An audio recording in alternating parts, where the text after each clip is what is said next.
أعوذ بالله من الشيطان الرجيم. بسم الله الرحمن الرحيم.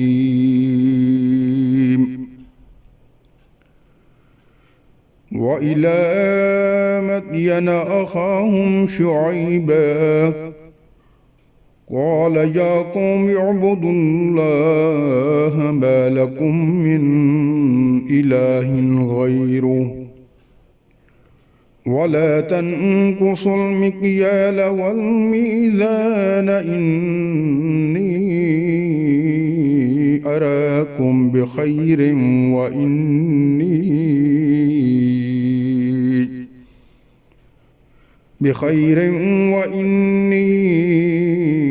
أخاف عليكم عذاب يوم محيط.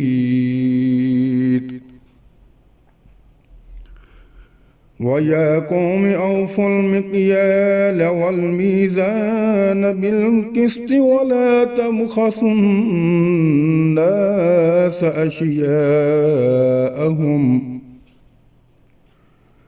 أشياءهم ولا تعصوا في الأرض مفسدين. بقية الله خير لكم إن كنتم مؤمنين وما أنا عليكم بحفيظ. قالوا يا شعيب أصلاتك تأمرك أن نترك ما يعبد آباؤنا أو أن نفعل في أموالنا ما نشاء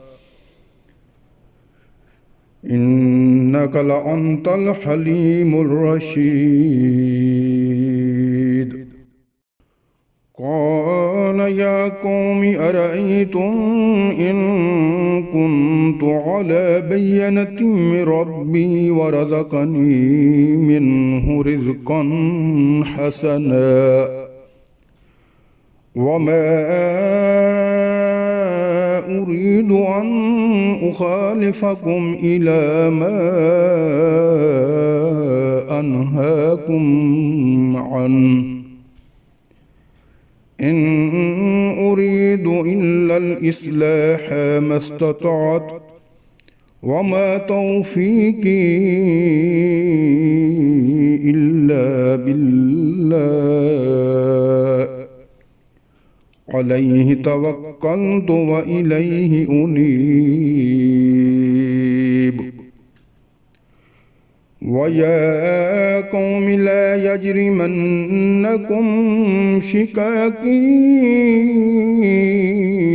أن يصيبكم مثل ما أصاب قوم نوح أو قوم هود أو قوم صالح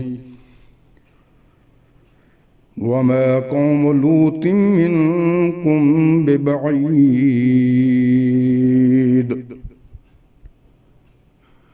واستغفروا ربكم ثم توبوا إليه إن ربي رحيم ودود.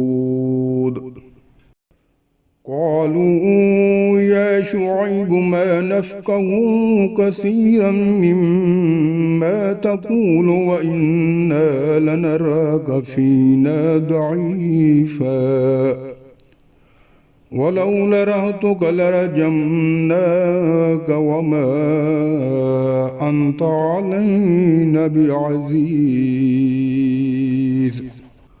قال يا قوم أرهطي أعز عليكم من الله واتخذتموه وراءكم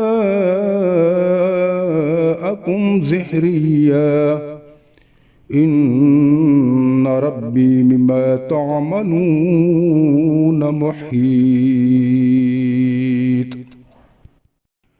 ويا قوم اعملوا على مكانتكم إني عامل سوف تعلمون من يأتيه عذاب يخزيه ومن هو كاذب وارتقبوا إني معكم رقيب ولما جاء أمرنا نجينا شعيبا والذين آمنوا معه برحمة منا وأخذت الذين ظلموا الصيحة فأصبحوا في ديارهم جاثمين كأن لم يغنوا فيها على بعدا لمدين كما بعدت ثمود صدق الله العظيم.